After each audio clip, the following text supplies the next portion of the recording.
a examinar un poco la revolución ya en el sentido espiritual del término. Algunas cosas hemos adelantado, pero hoy vamos a hablar especialmente de lo que acontece en ese gran acontecimiento que se llamó el Renacimiento y que constituye uno de los pasos de la revolución, hasta, no digo su completo acabamiento, porque el completo acabamiento de la revolución todavía no está. Es decir, esta especie de destrucción del hombre de toda su organización social no está completada. Se completará, no sé, según nuestras profecías, el anticristo es de alguna manera el término de este camino, de esta evolución. Pues para esto conviene tomar siempre una cierta distancia. Hablar del hombre, en primer lugar, como un ser espiritual. Esto ya lo había visto la filosofía griega, tanto en Platón como en Aristóteles. Y estaba en el pensamiento tradicional que aporta la Sagrada Escritura. El hombre es un animal racional, es decir, el hombre está dotado de dos facultades, la inteligencia y la voluntad, que son cosas del espíritu. Y en esto constituye su diferencia específica del animal. Pretender explicar al hombre pura y exclusivamente en la línea de una realidad puramente zoológica ha sido siempre un fracaso. ¿Por qué? Porque la biología se explica en términos siempre de instintos. El animal tiene y posee una serie de instintos que están en él perfectamente regulados por la naturaleza, que tienen sus propósitos, sus objetivos. Y estos propósitos, estos objetivos, el instinto los cumple con perfecta idoneidad. Cuando queremos explicar al hombre pura y exclusivamente en términos de zoología, como un animal evolucionado, nos encontramos y tropezamos con estas dificultades de que a partir de qué instinto se explica el hombre. Pensemos en dos explicaciones que han sido dadas a lo largo de la historia, en nuestra época especialmente, y que tienen una importancia enorme por la influencia que han proyectado sobre las distintas cabezas que andan dando vueltas por ahí por el mundo. Una es la de Marx y la otra la de Freud. Para Marx, el hombre es un animal económico, dice él. Es decir, su instinto estaría proyectado a su instalación definitiva, a su instalación perfecta desde un punto de mira ecológico en la tierra. Economía para Marx significa mucho más de lo que significa para nosotros en los términos corrientes. La economía no es solamente aquello que trata con las finanzas, con la producción de materias para el consumo del hombre. Es toda la actividad transformadora que el hombre ejerce sobre el espacio para poder habitarlo de una manera más cómoda, más adecuada. Si este fuera el instinto económico en el hombre, indudablemente este instinto económico tendría que proyectarse sobre la realidad, como se proyecta en los animales, pero de una manera más acabada y más completa. El instinto económico que puede tener la hormiga es perfecto. La organización del hormiguero no tiene problemas, ni tiene problemas financieros ni problemas económicos. Del hombre podemos decir que efectivamente sí, se organiza económicamente para hacer más habitable el contorno, para vivir dentro de él con más comodidad. pero al mismo tiempo se proyecta económicamente de una manera deficitaria e incluso criminal, porque no se explicaría nunca dentro de una economía planificada por un instinto claro en la naturaleza del hombre, no se explicaría el robo, no se explicarían el agiotismo, la acaparación excesiva de materiales por parte de uno, las faltas por parte de otro, es decir, todo lo que constituye la criminalidad económica, que es inmensa, grandísima. Eso no se explica en este movimiento que Marx quiere darle al hombre y explicarlo como si fuera eso lo que lo especifica dentro de los demás animales. Al contrario, si nosotros observamos la economía, nos damos cuenta inmediatamente de la gran cantidad de escándalos que hacen que lo económico en el hombre no funcione con esa claridad, con esa especificidad, con que funcionan los térmites, con que funcionan los animales que en alguna manera organizan su vida de un modo social, pero perfecto, acabado, completo, sin ninguno de estos inconvenientes que nacen ¿de dónde? Este es el problema. ¿Cómo lo explica Marx a esto?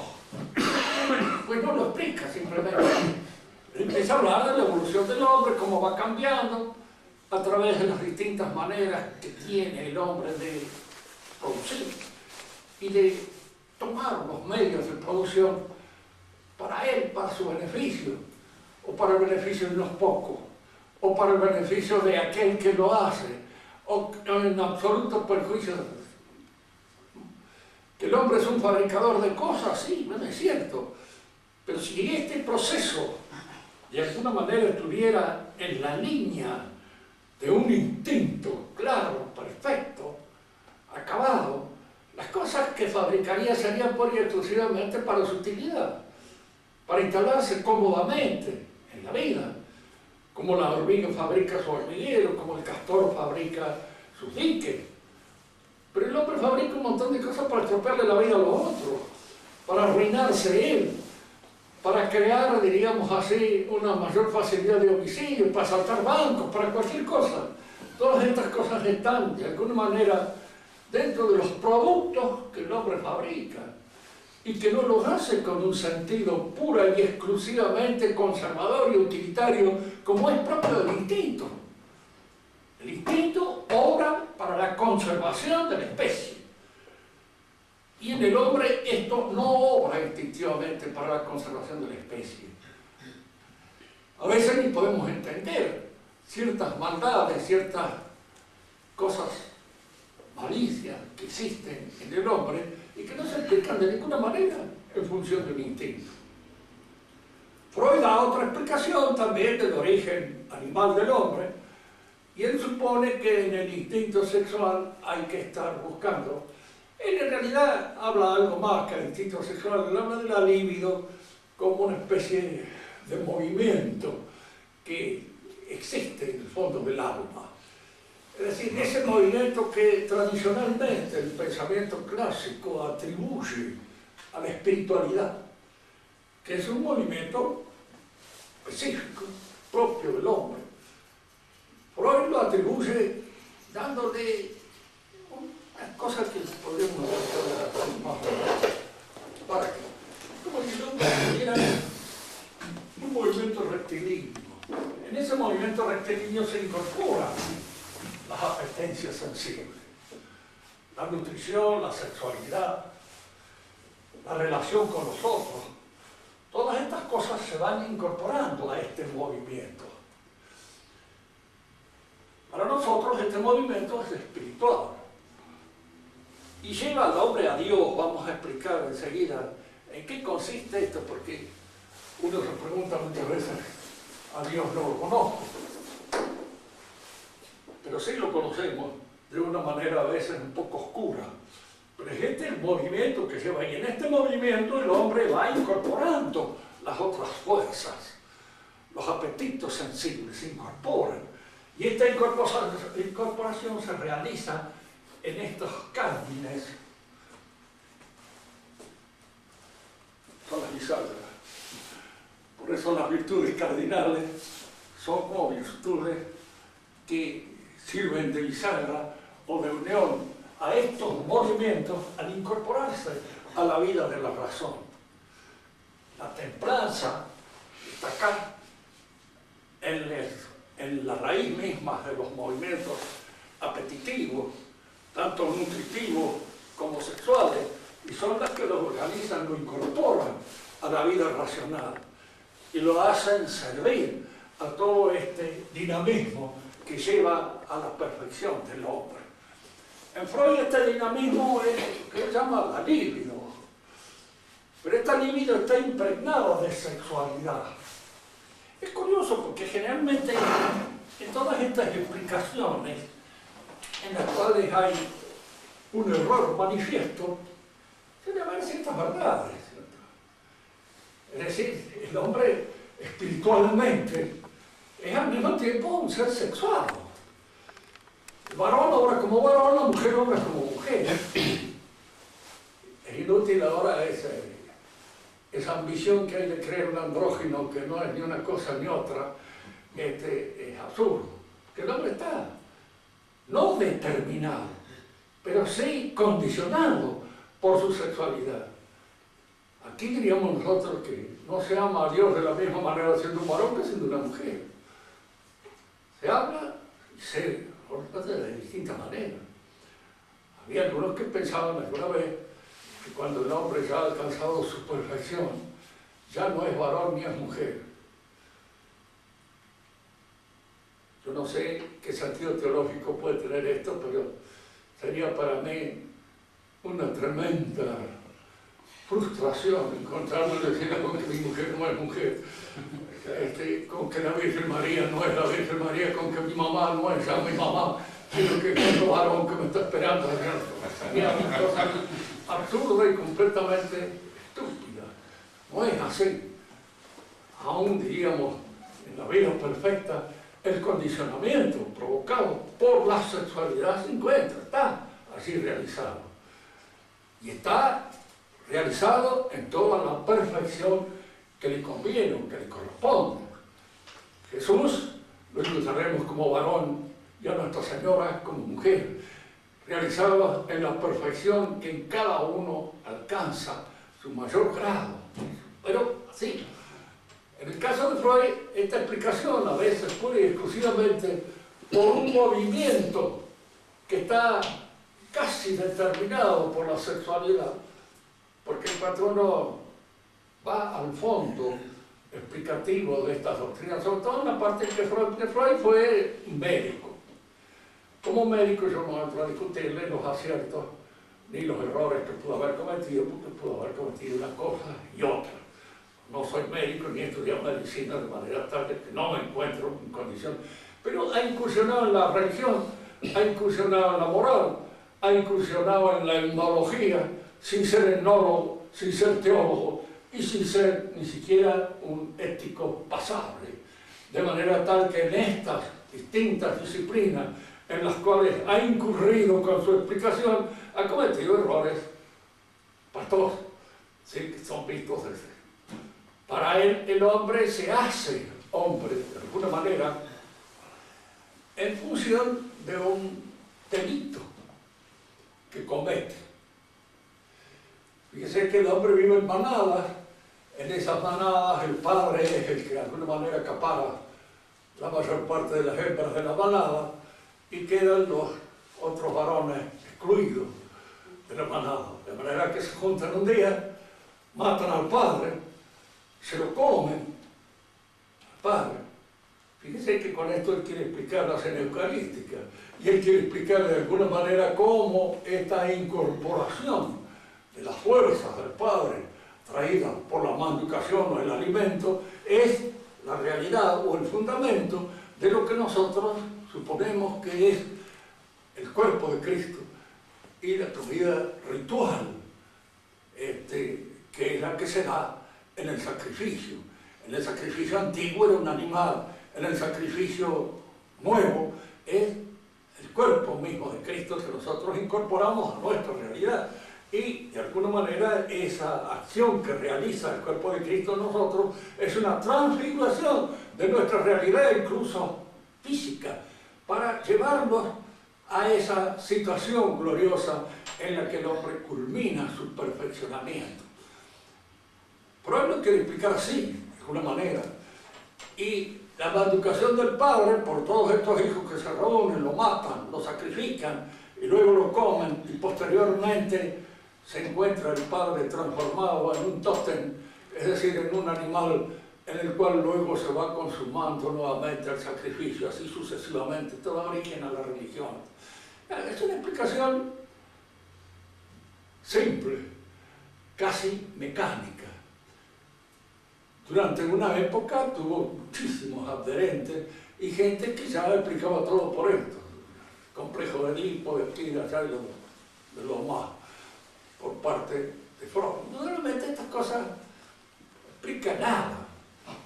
¿Por qué? Porque los animales, instintivamente hablando, ese proceso así que Freud describe como perteneciente al origen de la vida del hombre es falso. No se da. Esta acumulación por parte del padre de todas las hembras no se da en ninguna raza. No existe. Que los animales luego se reúnan, maten al padre, se lo coman. Una cosa absurda, y mucho más todavía que luego hagan de este sacrificio una especie de liturgia especial para tranquilizar la conciencia. ¿Y qué es la conciencia entonces? ¿Cómo se explica? ¿En función de qué movimiento propio de la libido se explica todo esto? ¿Qué movimiento de la libido explica el remordimiento? ¿Qué movimiento de la libido explica de alguna manera esta otra serie de cosas que van surgiendo como consecuencias de este crimen inicial en el cual empieza toda la vida de la civilización del hombre? Decir que esta explicación es absurda es poco, es absurdo. Cualquiera que la medite un poquito se da cuenta de que aquí falla todo. En primer lugar, el instinto sexual, si fuera un instinto sexual, yo creo que el hombre, con toda comodidad, tiene un objetivo claro, preciso, que se cumple en casi todos los animales, menos en aquellos que indudablemente caen bajo la esfera de nuestra acción de crianza, porque esos animales se echan a perder un poco en contacto con nosotros y pierden lo que podríamos llamar el hábito natural, inscrito en sus instintos, lo pierden un poco, como consecuencia de ese contacto con el hombre, de ese estado de prisión en el cual el hombre lo suele poner, o ese estado de domesticación que es más o menos parecido. Yo en algunas otras oportunidades les he hecho a ustedes la referencia, de la cual tengo una experiencia propia, porque me he criado en el campo, y allí teníamos padrillos, criados en cabañas, y padrillos criados en la yeguada, y eran distintos el comportamiento sexual de uno y otro. El padrillo criado entre la yegua tenía un número determinado, no aceptaba ni una más, nada, con una moral auténtica, diríamos así, polígamo, pero dentro de la poligamia un límite. Y ese límite trazado instintivamente de una manera clara y precisa. En cambio el criado en cabaña, encerrado, no tenía límite, era de una poligamia total, completa, pero no por eso acaparadora tampoco, porque no era eso, no se interesaba mucho en ese problema. De manera tal de que este hombre natural, este hombre que surge así de esa manera, ¿dónde lo ha visto? Él mismo declara que él no era etnólogo, que él no era etnólogo, que él no era un conocedor de la sociedad primitiva. Bueno, con toda esa declaración podría haber dicho una basta, entonces no me meto en esto, porque indudablemente entraba en un terreno que no era su jurisdicción propia.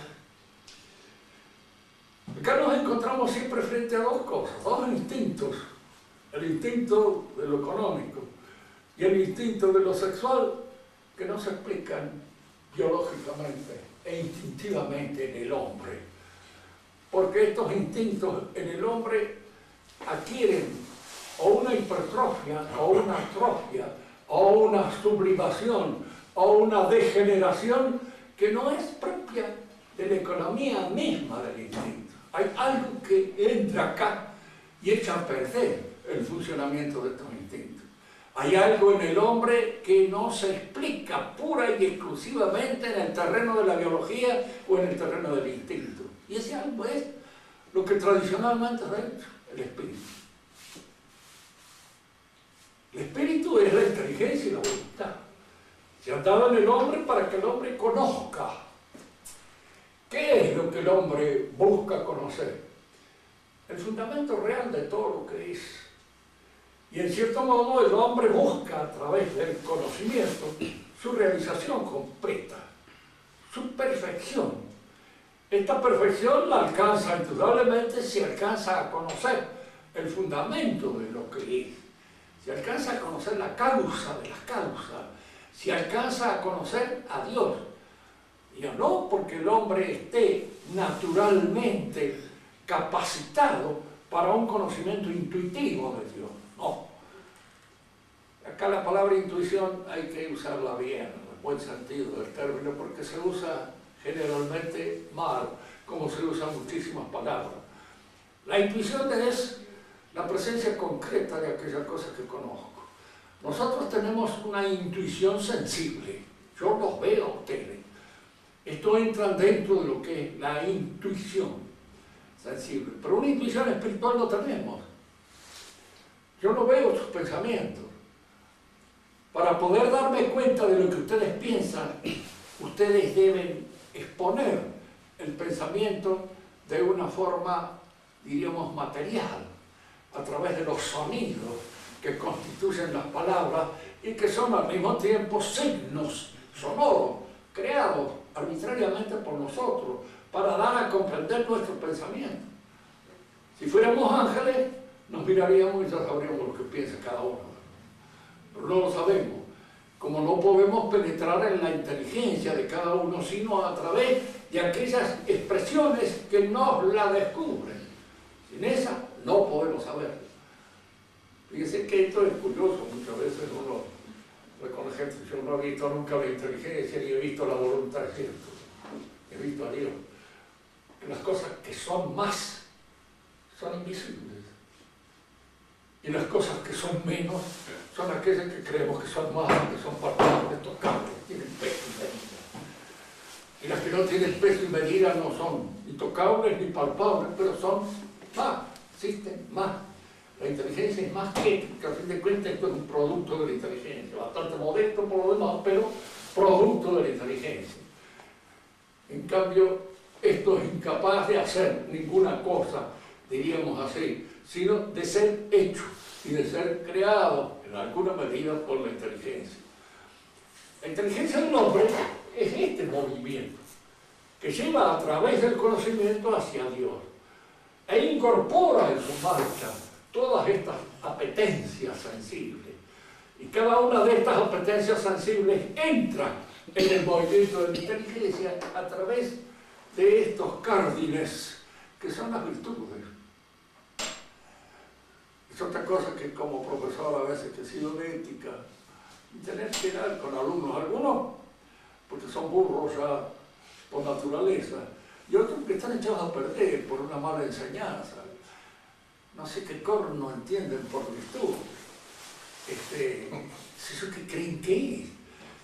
Y cuando el profesor empieza a hablar de virtudes, suponen que uno les va a dar una lección de catecismo. Decirles, no, miren, prescindiendo de que el catecismo es elemental conocerlo, y sería bueno que ustedes lo supieran. Es una lástima que no lo sepan y se hayan olvidado de él, porque allá está la base fundamental de toda nuestra sabiduría. Pero la virtud es algo natural. Es, diríamos así, aquel gozne en el cual la razón y la voluntad incorporan la apetibilidad al esfuerzo perfeccionante del espíritu. Esa es la virtud. Si yo no tengo la virtud de templanza, pues estoy llevado de un lado para otro como una hoja en la tormenta. Como lo decía el mismo Verlaine, así en el verso ese. Poussé par ce moment, qui m'emporte de ça et là, pareil à la feuille morte. empujado por ese viento que me lleva de un lado para otro como una hoja seca. Sí, así lo llevaba el viento de las pasiones, porque no son controladas, no son dominadas por el espíritu. El espíritu las domina, pero al incorporarlas no las niega. La virtud no es un tipo que niegue la fuerza de la impulsividad. No, es una fuerza que incorpora esa fuerza a la realidad del espíritu. Es decir, que el hombre no tiene virtudes para decir que tiene una especie de, diríamos así, de diques contentores que le impiden realizar su espontaneidad. Esta es una interpretación de Freud, por eso siempre que hay alguno en las manos de un freudiano, lo primero que hace el freudiano es enseñarle a seguir la línea de la primera impulsividad. Es decir, le enseña de que la virtud es un prejuicio, de que la virtud es un tabú, y que estos tabús son precisamente cortapisas impuestas de una manera al crecimiento de la realidad espontánea y natural. Porque ¿qué es lo real en el hombre? Muchas veces esto nos preguntamos. Todos dicen, es muy natural, muy espontáneo. Y muchas veces el que es muy natural y muy espontáneo es un grosero.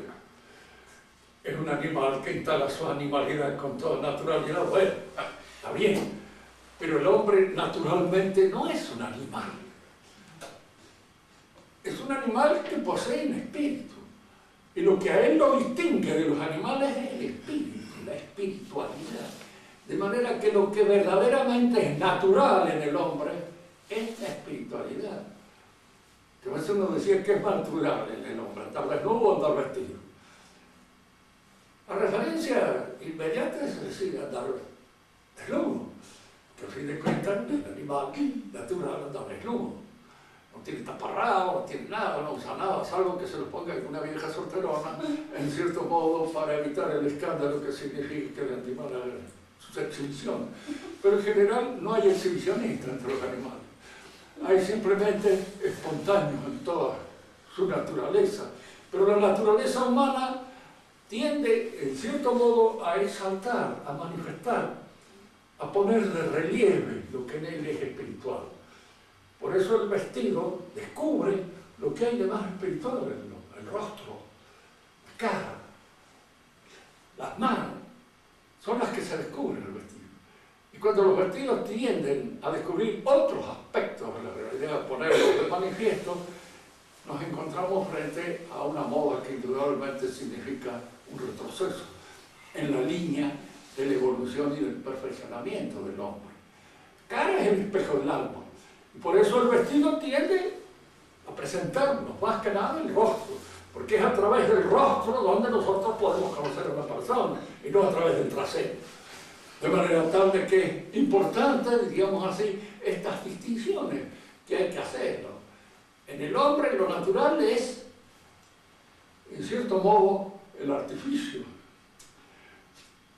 Lo decía Chesterton en uno de sus chistes, así, ¿no? Los brutos toman agua, el hombre toma vino. Y si en cierto modo lo natural en el hombre es tomar vino, porque eso es más humano que el agua. Tiene una realidad más ligada a la esencia de lo que el hombre es. Bien, lo que a nosotros nos interesa siempre es distinguir esto. Lo natural en el hombre es lo que revela su espiritualidad. Y él tiene una tendencia a manifestar su espiritualidad, no a revelar otros. Por eso el pudor, por eso todas esas otras virtudes que entran también en la composición de la realización de un hombre civilizado y de un hombre que tiene una cierta perfección. Porque es bueno de que uno nos pregunta, ¿qué tiene que ver que los curas anden con sotana o sin sotana? Que las monjas anden con minifaldas, ¿qué importancia tiene?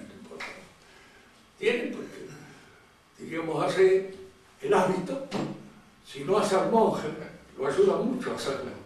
Y de alguna manera da esa impresión, que es la que uno debe recoger del hombre que está entregado a una tarea del espíritu.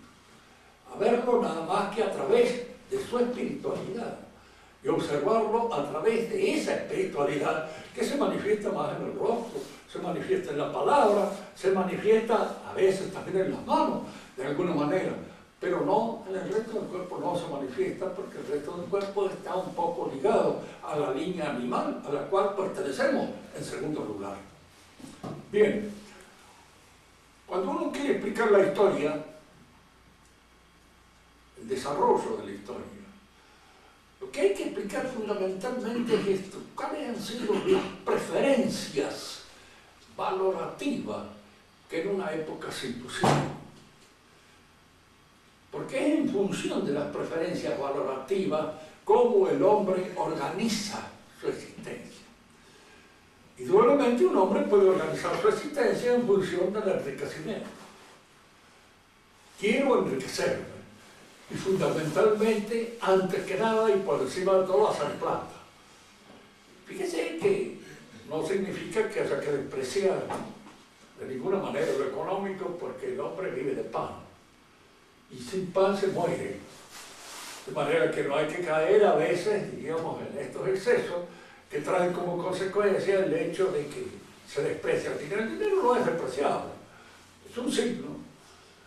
Depende de cuál sea la importancia que adquiere en la economía de nuestra vida. Hay ricos que son desinteresados y hay pobres que son angurrientos y que viven nada más que pensando en la moneda, que difícilmente a veces se sacan, pero no viven nada más que con ese pensamiento en la cabeza. De manera que es a veces absurdo pensar de que todos los ricos son gente que diríamos así, pura y exclusivamente para la ganancia. No. Entonces es otro error de los cuales hay que evitarlo. Porque aquello decía, dar a los pobres, dar todo lo que tienen los pobres. Pero a veces el darle a los pobres tiene su medida, porque a veces es un error. Es un error, uno los echa a perder, de alguna manera, dándoles cosas demasiado fáciles. Yo no hablo acá como rico porque soy pobre. Y puedo decirlo, no muy pobre, pero pobre. También pobretón. Y en esta época, con más razón todavía, gracias a la economía auspiciada por Caballo y de la Rúa, que nos llevan a un grado de mayor pobreza de la que teníamos. Lo esencial entonces en el hombre es su preferencia valorativa. Donde tengas puesto tu corazón, allí estará toda tu realidad. Y estas preferencias valorativas no solo se dan en el terreno individual, sino también en el terreno social. Si un hombre prefiere hacer fortuna a toda costa, indudablemente su vida se organizará con este propósito, con este proyecto. No hay todavía, yo no conozco ningún caso de un monstruo tan absolutamente, diríamos, lógico en esta consecución de un objetivo que todo para él en la vida se convierta en económico. No creo que eso sea posible. Siempre hay una debilidad. Como dice uno, Talleyrand, en medio de todas las cosas que podía hacer, tenía, no me acuerdo qué es lo que tenía, pero algo tenía que él quería. Touché, que era un monstruo, tan grande como él, tenía una nietita, a la cual quería. Bueno, muy bien, había algo, había una debilidad en él por alguien, había un corazón que latía en un momento determinado fuera de todos aquellos otros propósitos ambiciosos que eran los que guiaban toda su vida. En la sociedad, cuando a uno lo guía el pensamiento de Dios, es decir, de alcanzar esa perfección a la que el hombre está destinado, los demás aspectos de la vida se subordinan a esto. Incluso pueden ser utilizados en este sentido. Diríamos así, Jesús dijo una cosa, que es difícil para un rico entrar en el reino de los cielos. Pero lo que él quería decir más que nada, y es la explicación que da la Iglesia, no nos olvidemos nunca que las explicaciones del Evangelio fuera de la Iglesia son puro veneno, porque Jesús no condenó a todos los ricos por ser ricos. Los condenó en cierto modo a aquellos que en alguna medida no piensan más que en la riqueza y en el enriquecimiento, pero aquellos otros no. San Luis, rey de Francia, yo creo que no era un pobre diablo, era rey de Francia. y de alguna manera suponemos que es un santo nomás y que está salvado. Sin embargo, vivía, diríamos así, como debe vivir un rey. No tenía ausencias ni faltas de dinero para poder actuar, para poder obrar, pero no era eso lo esencial en su vida. Eso era de alguna manera cosas que él utilizaba incluso para el engrandecimiento y la perfección de su propia alma. Cuando uno busca a Dios, uno busca la perfección. Esto es la búsqueda de Dios. Y a Dios se obtiene y se alcanza a Dios precisamente por este afán de alcanzar el perfeccionamiento al cual uno está destinado.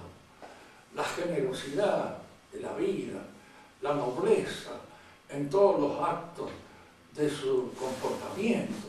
Todas estas cosas son cosas que arriman a Dios, porque son de alguna manera virtudes, algunas de ellas naturales y otras sobrenaturales que nos aproximan precisamente a Dios.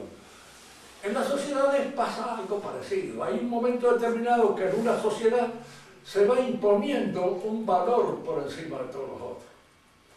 Así como en la vida humana, el hombre de ciencia, que se dedica pura y exclusivamente a la ciencia y que no atiende nada más que aquello que lo aproxima al saber de una determinada disciplina, puede ordenar toda su existencia con ese objetivo. El artista lo mismo, puede ordenarla en la obtención del arte.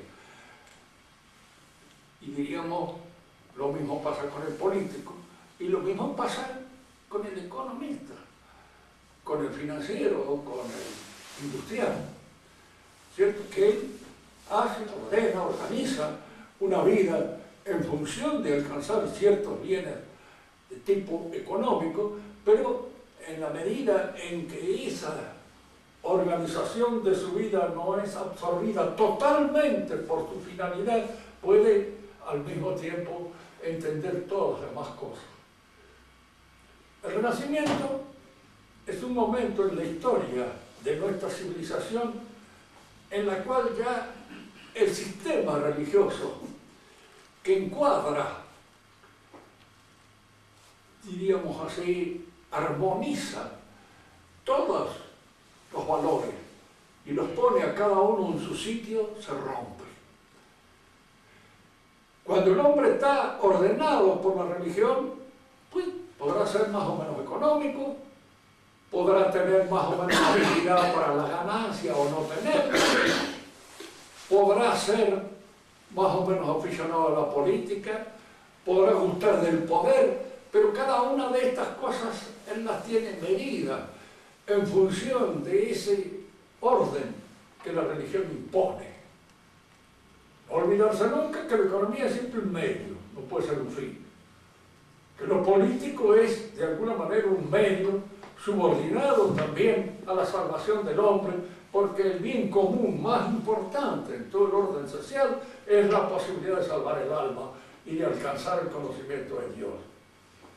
En el Renacimiento parece que ya el sistema religioso no funciona más. Se rompe.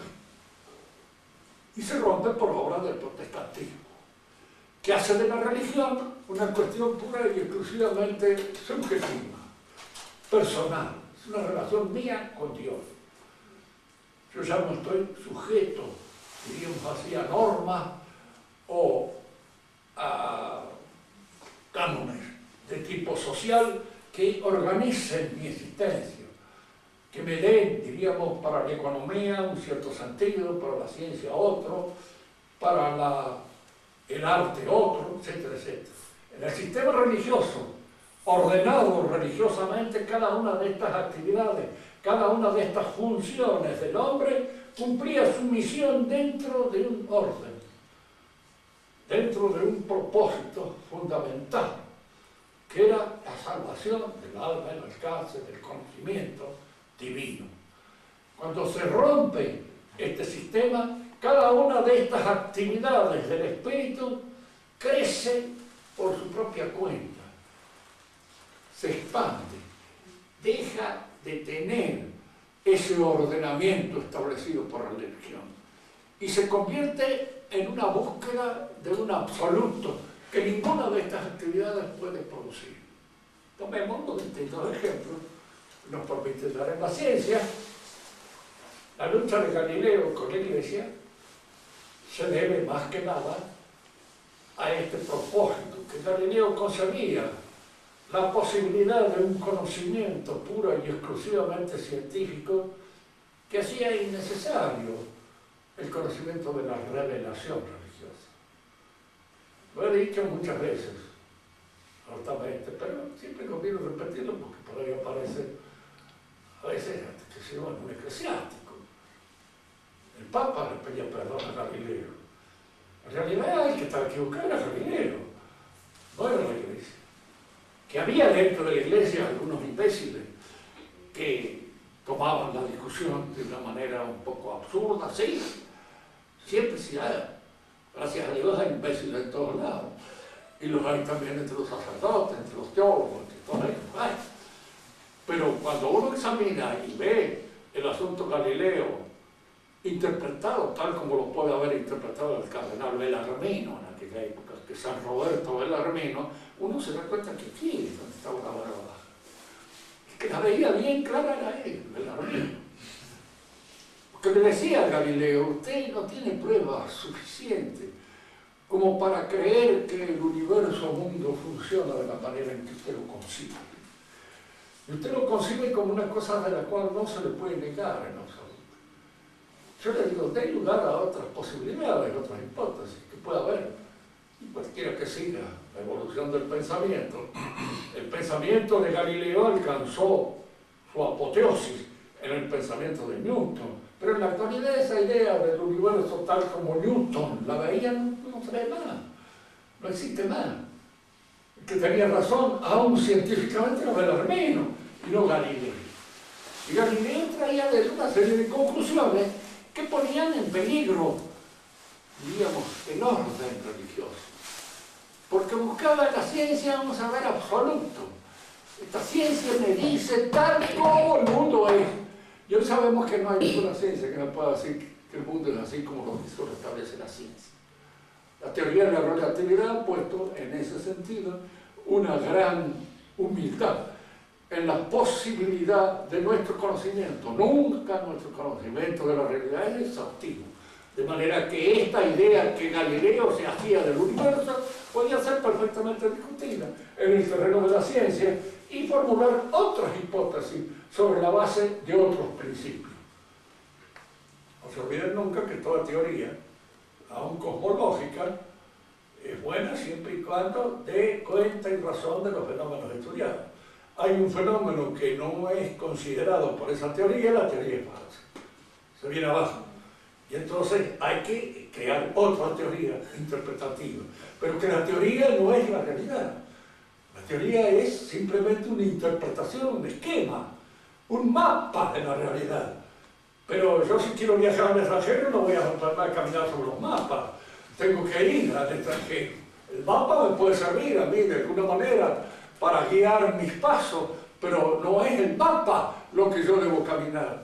No son las teorías, no es la realidad. Simplemente una interpretación hecha por el hombre de lo real. En esta época del Renacimiento nace la idea de que es posible un conocimiento exhaustivo de lo real. La gnosis. El conocimiento que posiblemente tengan los bienaventurados en el otro mundo, porque nosotros acá no lo tenemos. Y de ninguna manera podemos llegar a ese pensamiento.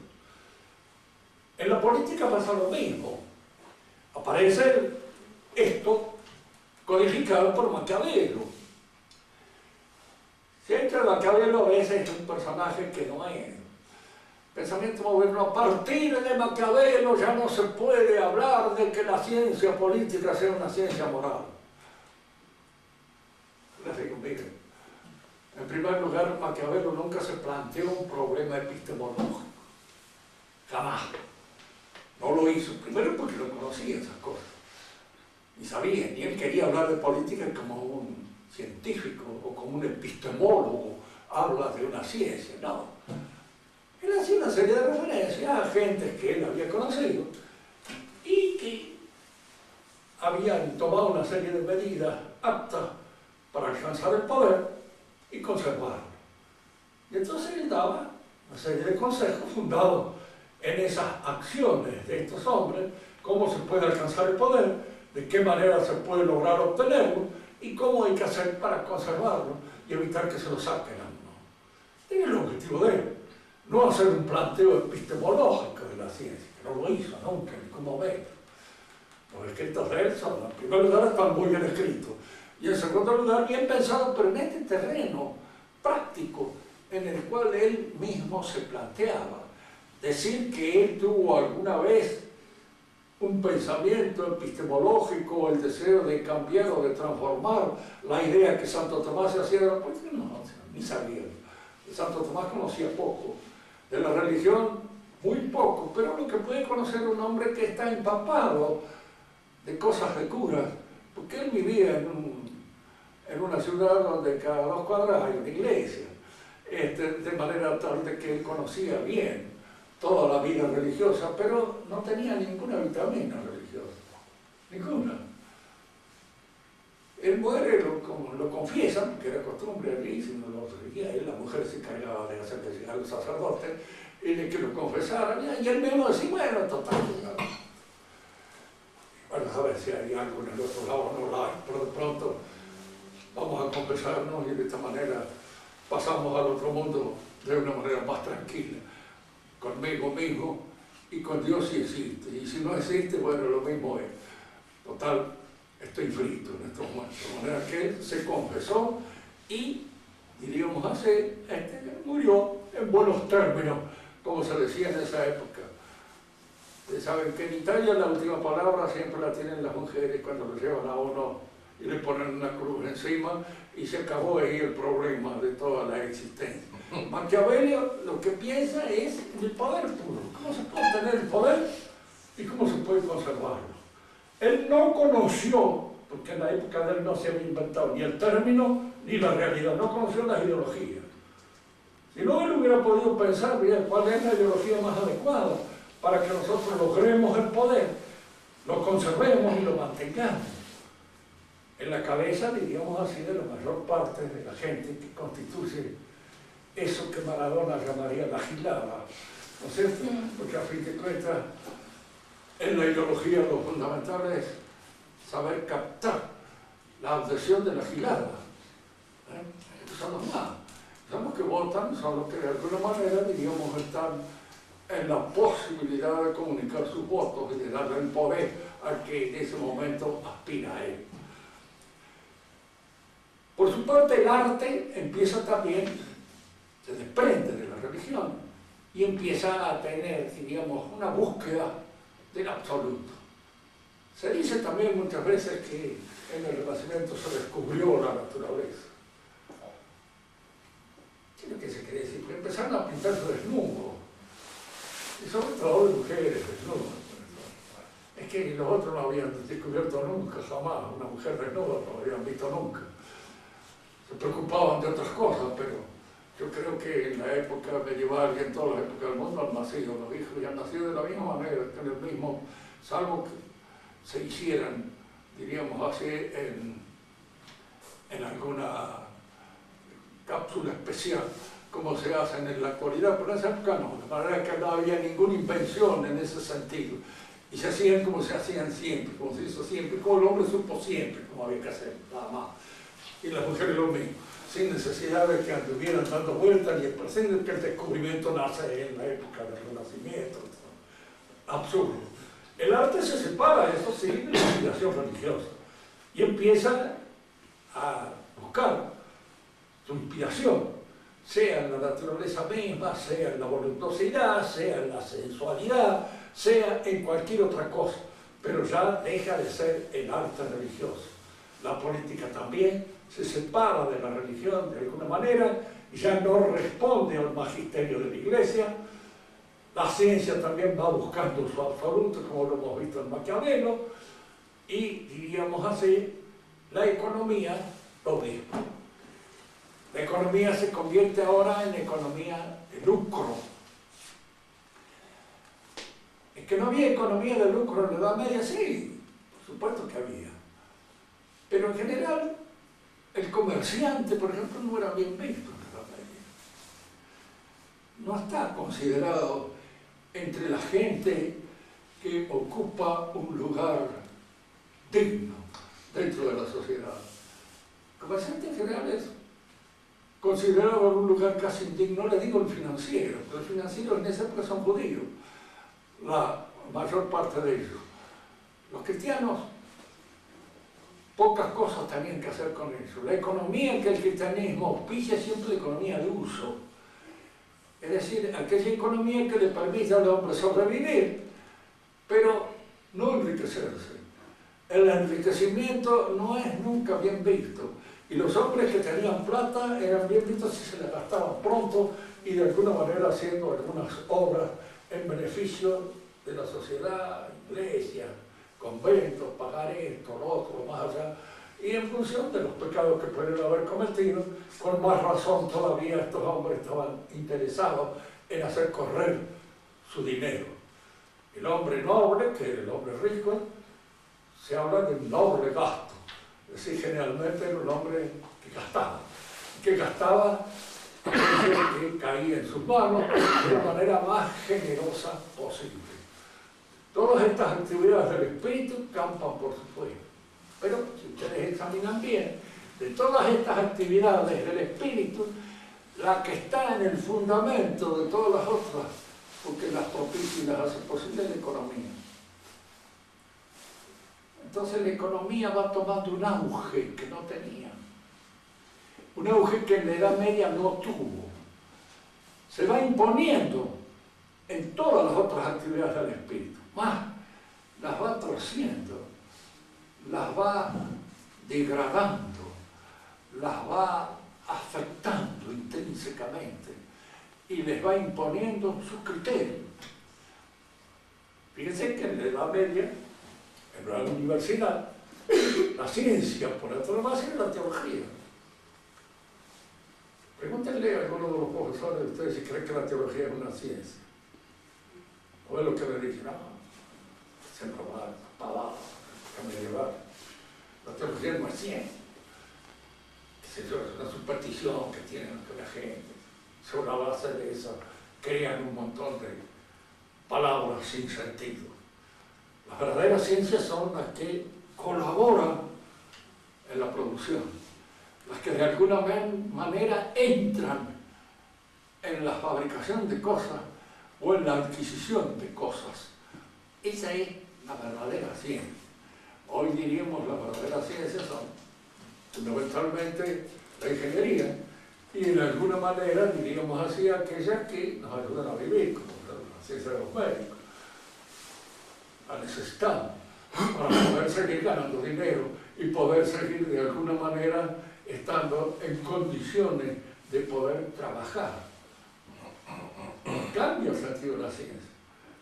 La universidad medieval se va perdiendo, poco a poco van quedando reductos en distintas partes, en distintos lugares, pero en la medida en que este nuevo criterio se impone, se van imponiendo los criterios científicos nacidos de la productividad, impuestos por la productividad. Si ustedes examinan el arte poco a poco va siendo también consumido, captado por la economía. Hoy día, buenos escritores es bestseller. Muchos bestsellers son buenos escritores, cada uno. Nadie puede dudarlo de eso. Pero lo fundamental es dar con aquello que movilice la taquilla, con aquello que de alguna manera ponga en movimiento la afectividad humana y se compren los libros de este. Fulano de tal, ¿sí? Hemos visto aquí muchas veces cómo existen en la actualidad managers que son los que le aconsejan al escritor qué es lo que debe poner en sus libros, no lo edita. ¿Qué le parece si publicamos la Suma Teológica? Y digo, así, mire, el libro no da nada. Económicamente es disparate, un desastre. Eso solamente se puede hacer solamente a pérdida de plata. Y lo puede hacer poniendo dinero gente que quiere promover eso. Dice, pero eso es una obra que Santo Tomás lo haría no como un bestseller, sino precisamente como alguien que ha hecho un esfuerzo absurdo en una cosa completamente agotada. Siempre en el bestseller hay que poner las cosas que atraen: la violencia, la sexualidad, todas aquellas cosas que de alguna manera provocan la adquisición por parte del tipo que, si yo le gusta poner el ojo en la cerradura y mirar qué es lo que pasa en la habitación donde hay alguien. Y eso va constituyendo el bestseller. En política, digo, la política está subordinada a la economía. ¿Quién es el verdadero jefe de un país? El que da con la economía que hay que dar. Y si no, está frito.